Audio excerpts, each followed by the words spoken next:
সব নির্বিশেষে এক হও। আল্লাহর পয়গম্বর যদি ক্ষুদ্র রাষ্ট্র মদিনাকে হেফাজত করতে গিয়ে সাহাবায়ে কেরামকে নিয়ে রাত দিন মেহনত করে মদিনাকে হেফাজত করে, কেন? মদিনা আক্রান্ত হলে ইসলাম আক্রান্ত হতো, মদিনা আক্রমণ হলে মা বোনদের ইজ্জত সম্ভ্রম নষ্ট হতো, মদিনা আক্রান্ত হলে খুদ রাসূলুল্লাহ আক্রান্ত হতো। মদিনা হেফাজত করেছেন ১৫০০ বছর পরে। আজ আবার সময় এসেছে সাহাবাদের চেতনায় উজ্জীবিত হও, আল্লাহর নবীর সিরাতে উজ্জীবিত হও, মা বোনদের ইজ্জত রক্ষা করবার জন্য উজ্জীবিত হও, এক হও। লড়াই নাই, ঐক্য হও, অনৈক্য নাই।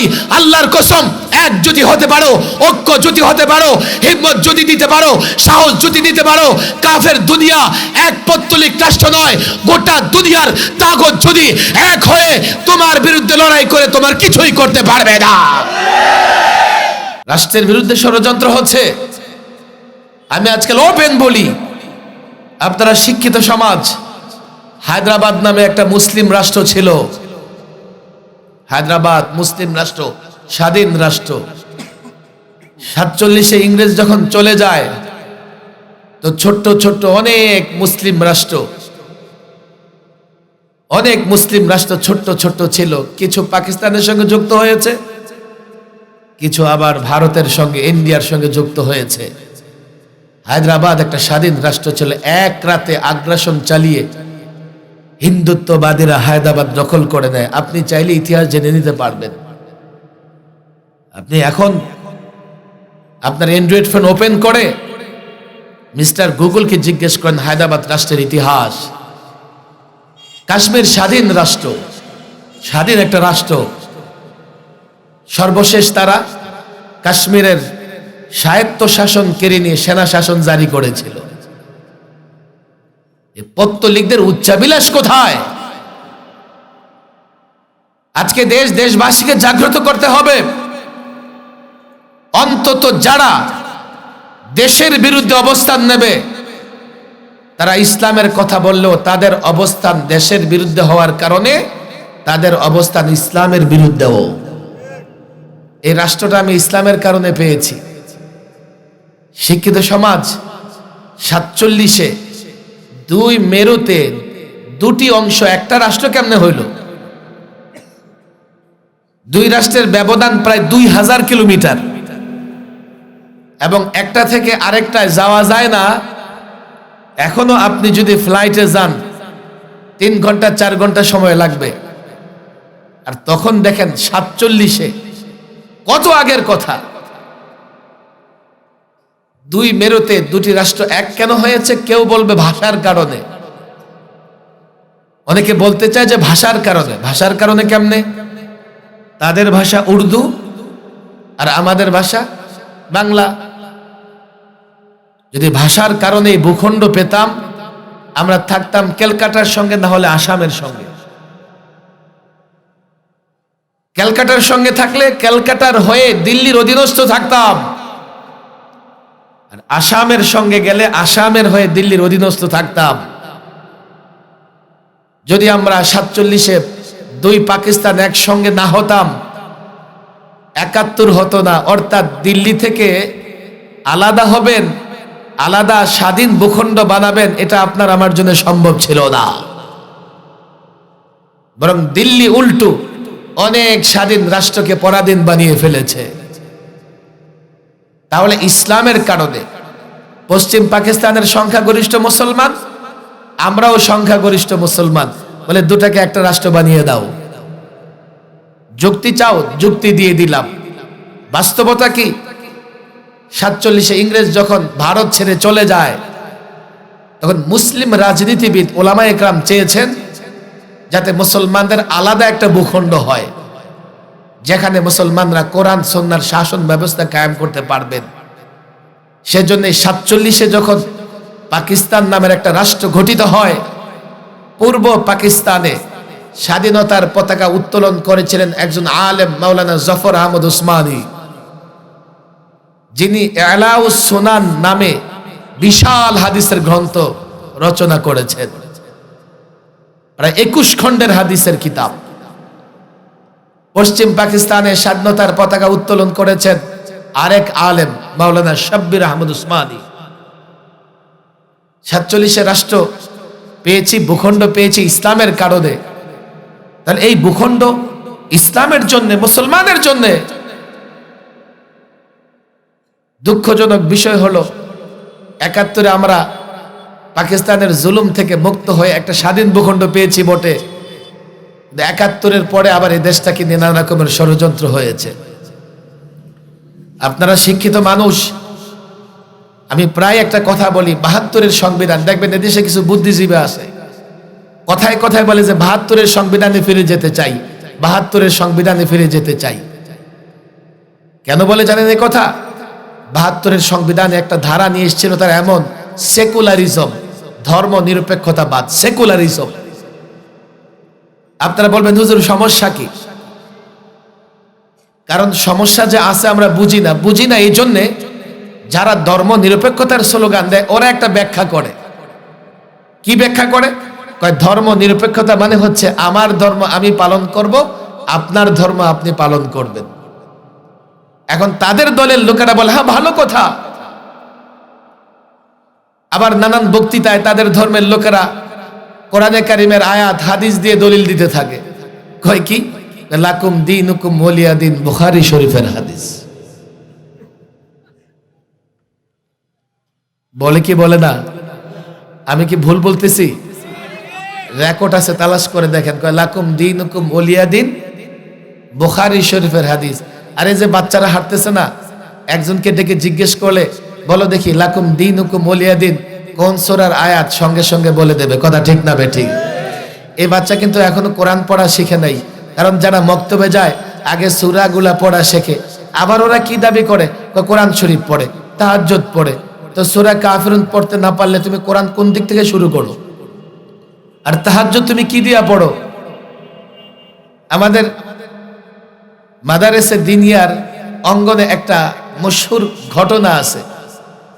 এক ব্যক্তি বলে হুজুর আমি মিনিটে অন্তত 100 বার আয়াতুল কুরসি পড়ি। হায় হায়, এত বড় আয়াত 1 মিনিটে 100 বার কেমনে পড়ো? হুজুর কেমনে পড়ি মানে? কুরসি কুরসি কুরসি কুরসি কুরসি। কুরসি মানে কি বলেন? কুরসি মানে কি? Chair, chair. কোরআন শরীফ পড়ে মানে সকালবেলায় কুরসি কুরসি জপতে থাকে, কুরসিও কোরআনে আছে। তাহাজ্জুদ পড়ো কি দিয়া? আমার ধর্ম আমি, তোমার ধর্ম তুমি। আয়াতের তর্জমা এটা। এটা তো ঠিক আছে, ইসলাম কাউকে জোর করে তার ধর্ম মানাতে বাধ্য করতেই পারে না, এই বিধান ইসলামে নাই। ইসলাম কাউকে জোর করে মুসলমান বানাবে সুযোগ নাই। ইলা ইকরাহা ফিদ্দীন। বাকি এই আয়াতের প্রকৃত অর্থ কি? আমি মুসলমান, আমি তোমার শিরিক কুফরের ধর্ম পালন করতে পারবো না, তাহলে আমার ঈমান থাকবে না। আর তুমি যতক্ষণ শিরিক কুফরে লিপ্ত থাকো, ইসলামের বিধিবিধান তুমি পালন করতে পারবে না। কারণ মুশরিক কাফের কখনো ইসলামের বিধিবিধান পালন করতে পারে না। তারা ধর্ম নিরপেক্ষতার স্লোগান দেয় এইসব জায়গা থেকে। আমি দুটো এক্সাম্পল দিই ইদানিং প্রায়, যে ধর্ম নিরপেক্ষতা হলে বাংলাদেশে ক্ষতিটা কি হবে। সম্মানিত অতিথিরা আসেন, আমি জানি না আপনারা কি আমার সঙ্গে একমত হবেন। সেকুলারিজম এটা একটা ইজম, এটা একটা মতবাদ। সেকুলারিজম একটা ইজম, একটা মতবাদ, আলাদা একটা ধর্ম। আর আলাদা এমন এক ধর্ম যে কেবল ইসলামের বিরোধিতা করে আর অন্য ধর্মগুলোকে লালন পালন করে। সেকুলারিজম এমন এক ধর্ম, ইসলামের চিহ্ন দেখলে যার গায়ে জ্বালা ধরে আর অন্যান্য ধর্মের পালন দেখলে সে উৎসাহিত হয়। আপনারা ঢাকার খুব কাছাকাছি এলাকার মানুষ, ঢাকাতে বনানীতে একটা কামাল আতাতুর্ক এভিনিউ আছে। ওনারা বলতে পারবেন কামাল আতাতুর্ক এভিনিউ। আচ্ছা, আমি সরকারি মেহমানখানা থেকে বের হয়ে গতবার গেলাম চিটাগংয়ে। চিটাগং থেকে টানেলে যাওয়ার যে রোড, হঠাৎ করে সেখানে দেখলাম কি এই রোডের নামকরণ হচ্ছে কামাল আতাতুর্ক রোড। আমি কামাল আতাতুর্ক রোডের নাম দেখে ভাবতে থাকলাম, হাই রে, এ জাতি তো জানে না যে কামাল আতাতুর্ক কে। তুরস্কের এক ব্যক্তির নামে আমার চিটাগংয়ের রোডের নাম কেন নামকরণ করা হবে? আপনারা কখনো চিন্তাও করবেন না কামাল আতাতুর্কের নামে এভিনিউ কেন নামকরণ করা হবে। মূলত সেকুলারিস্ট যারা, তারা সেকুলার, তারা সেকুলারিজম প্রতিষ্ঠায় কামাল আতাতুর্ককে ফলো করে। কামাল আতাতুর্ককে তুরস্কে 70-80 বছর আগে একজন শাসক এসেছিল।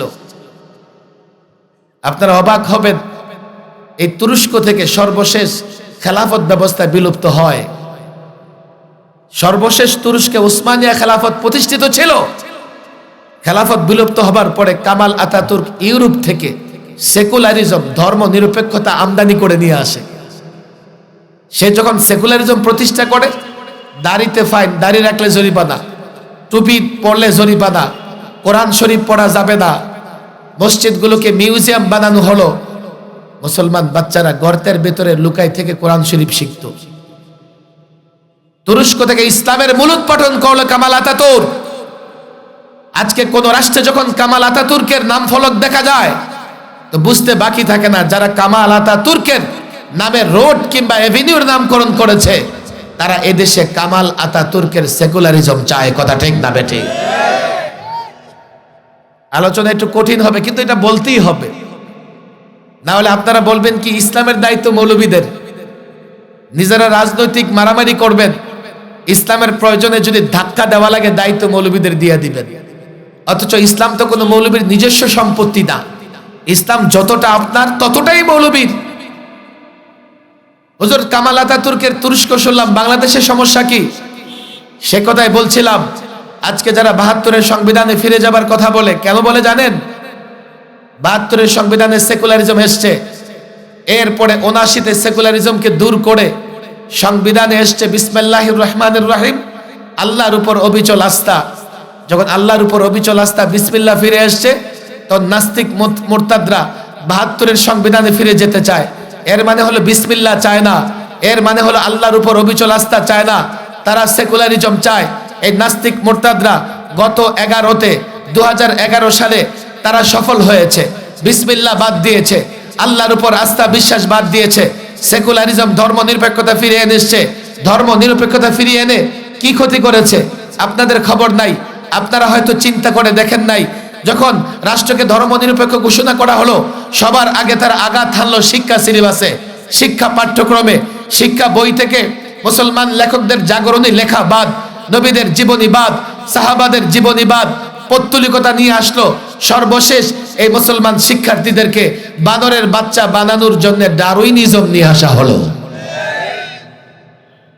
মানুষ আমাদের, ওদের মাথায় কি আছে দেখেন, আমরা আদম সন্তান, আল্লাহ আমাদের সম্মানিত করেছে। ডারউইন তো মনে করে মানুষ বানর থেকে সৃষ্টি। এটা কেন পড়তে হবে? হ্যাঁ, যারা বেঈমান নাস্তিক মুরতাদ, যাদের জন্ম নদী নালায় খাল বিলে পার্কে, আমি তাদের বলি তোমরা কি তালাশ করে দেখো তোমাদের জন্মের পেছনে বানরের অবদান আসে কিনা। আল্লাহ আমাদের সম্মানিত করেছেন, আদম সন্তান আমরা। নিয়ে আসা হলো ট্রান্সজেন্ডার। মনে মনে ভাবলে নারী পুরুষ, পুরুষ নাকি নারী হয়ে যায়। অবাক করে কাণ্ড। এমনকি ইসলামী শিক্ষার বইয়ের প্রচ্ছদে চলে আসলো হিজাববিহীন নারীর ছবি, আবার মলাটে চলে আসছে দুর্গার ছবি। প্রথমে ধর্ম নিরপেক্ষতার নামে ইসলামকে দূরে সরিয়েছে, পরে পৌত্তলিকতার জায়গা সিলেবাসে করে দিয়ে 2.25 কোটি শিক্ষার্থীকে বেঈমান বানানোর ষড়যন্ত্র তারা করেছে। এই সেকুলারিস্টরা যদি টিকে থাকতো, খুব বেশি দিন লাগতো না, এদেশের শিক্ষার্থীরা স্কুলে পড়ে পড়ে তারা স্কুল থেকে বের হতো, এক এক ইজম নিয়ে কেউ কেউ বেঈমান হয়ে স্কুল থেকে বের হইতো। আমরা এখন রাষ্ট্র মেরামতের সুযোগ পেয়েছি, সংবিধান সংস্কার করা হচ্ছে। একটাই দাবি ওলামাদের পক্ষ থেকে, বিসমিল্লাহ আনতে হবে, আল্লাহর উপর আস্থা বিশ্বাসের মূলনীতি রাখতে হবে। আমি 2 ঘন্টার মতো আর্গুমেন্ট করেছি যারা সংবিধান সংস্কার করে তাদের সঙ্গে। তোমরা যুক্তি চাও, যুক্তি দিয়ে দেব, প্রমাণ চাও, প্রমাণ দিয়ে দেব, নজির চাও যে পৃথিবীর কোন রাষ্ট্রে আছে কিনা, পৃথিবীর নানা রাষ্ট্রের সংবিধান তোমাদের সামনে রেখে প্রমাণ দিয়ে দেব। আরেকটা কথা স্পষ্ট বলেছি যে সংবিধানে এমন একটা বিষয় আনতে হবে যে আখিরি নবী মুহাম্মদ আরবিকে নিয়ে যদি কটূক্তি করা হয় এটা সর্বোচ্চ অপরাধ বিবেচিত হবে। আমারে বলে হুজুর এটাও কি আছে কোথাও? বলে বাংলাদেশেই তো আছে, বাংলাদেশে তো আছে। রাজনৈতিক নেতার সমালোচনা কটূক্তি করলে 9 বছরের জেল। তাহলে আখিরি জামানার পয়গম্বর মুহাম্মদ আরবির সমালোচনা করলে কেন সর্বোচ্চ অপরাধ হবে না?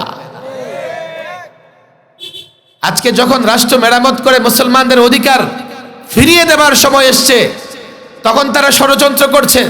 এটা তাদের ভালো লাগে না। তারা চায় এই ইসলামের নামে এই পাওয়া এই ভূখণ্ডকে পৌত্তলিক ভূখণ্ড পরিণত করতে, হিন্দুত্ববাদীদের দখলে নিয়ে যেতে, আগ্রাসন চালিয়ে কাশ্মীর কিংবা হায়দ্রাবাদের মতো বাংলাদেশের স্বাধীনতা কেড়ে নিতে। এটাই তাদের চাওয়া।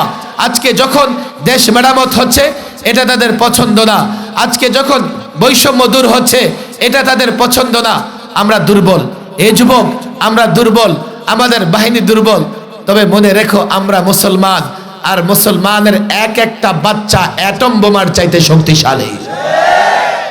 পরিষ্কার বলি, আল্লাহর নবী মদিনাতুল মুনাফফারাকে কেন্দ্র করে ইসলামী রাষ্ট্র গঠন করবার পরে সিরাত তোমাদের সামনে, আল্লাহর নবীর জীবনী তোমাদের সামনে, মদিনাতুল মুনাফফারা ইসলামী রাষ্ট্র প্রতিষ্ঠা করবার পরে চতুর্দিক থেকে কাফের বেঈমান ইউনাইটেড হয়ে একত্রিত হয়ে নেটুর মতো একত্রিত হয়ে একসঙ্গে মুশরিক ইহুদি নাসারা, মদিনার ভেতরে মুনাফিক, মদিনার ভেতরে ইহুদিরা মদিনা রাষ্ট্রকে ধ্বংস করবার জন্য ষড়যন্ত্র করেছে। আল্লাহর পয়গম্বর মুহাম্মদ আরবি সাহাবীদেরকে নিয়ে মদিনার পাশে খন্দক খনন করেছেন, গর্ত করে মদিনাকে হেফাজত করেছেন। ইতিহাস পড়ো, সাহাবীদের জীবনী পড়ো। এক এক সাহাবী পেটে খাবার নাই, পেটে পাথর বাঁধা, খোদ আল্লাহর পয়গম্বরের পেটে পাথর বাঁধা, এতটা কষ্ট করেছেন মদিনাকে হেফাজত করবার জন্য।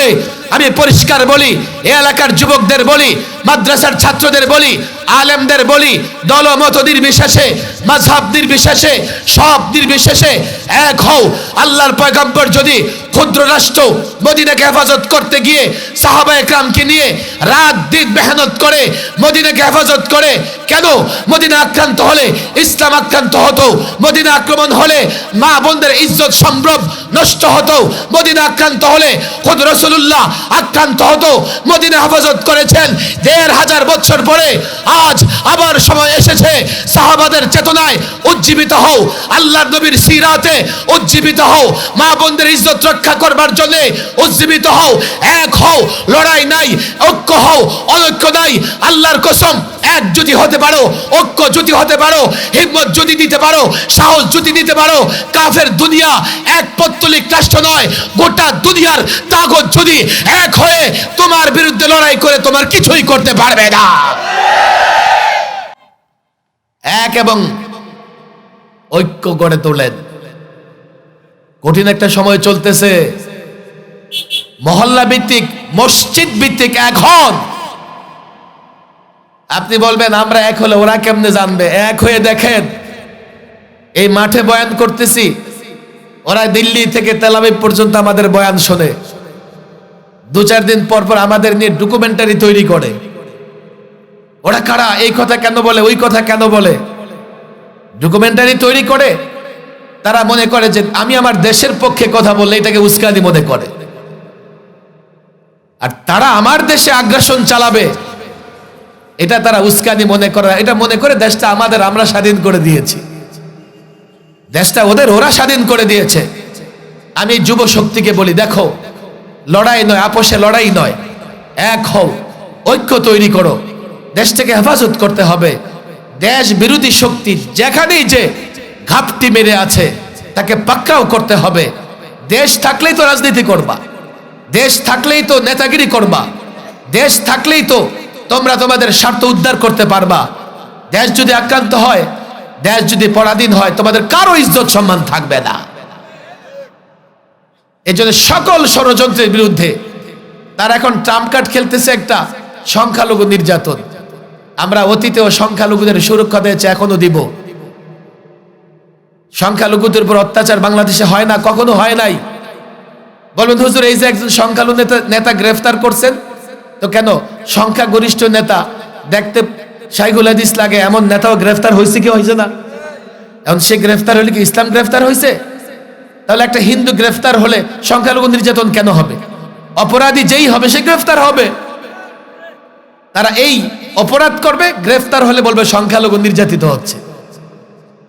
তবে তারা এমন একটা ষড়যন্ত্র করতে পারে, তারাই আক্রমণ করবে, আবার তারাই আমার যুবকদের, আমার মুসল্লিদের, টুপি দাড়িওয়ালাদের উপর দোষ চাপায়া দিবে। যে আগের চাইতে বেশি সতর্ক থাকতে হবে। এই জাতির কাছে এই মেসেজ আমরা দিচ্ছি, বেশি সতর্ক থাকো। সংখ্যালঘুর উপর কোন ধরনের নির্যাতন আমরা বিশ্বাস করি না। আবার তারা কোনো ষড়যন্ত্র করে আমাকে ফাঁসাবে, এটাও আমি হতে দেব না। ইসলাম তার সৌন্দর্য দিয়ে গোটা পৃথিবীতে ছড়িয়েছে।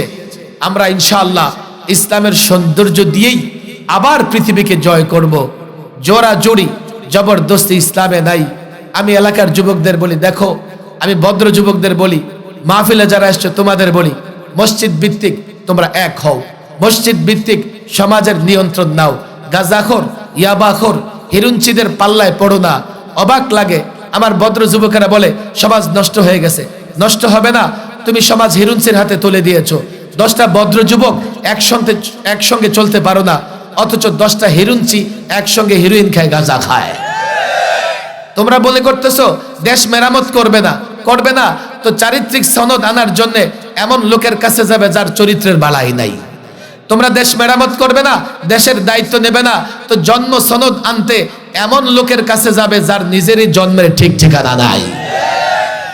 মাহফিলে যারা এসে মসজিদ ভিত্তিক মাহফিলের যুবক, মসজিদের যুবকেরা এক হও, সমাজের দায়িত্ব নাও, তাহলে রাষ্ট্র হেফাজত হবে, ইসলামও হেফাজত হবে। আল্লাহ তাবারক ওয়া তাআলা এই যুব সমাজকে কবুল আর মঞ্জুর করে নিন। দেশটাকে হেফাজত করেন, দেশটাকে হেফাজত করতে হবে। আল্লাহ যেন দেশটাকে হেফাজত করার ব্যবস্থা করেন। ওমা তাওফীকি ইল্লা বিল্লাহ।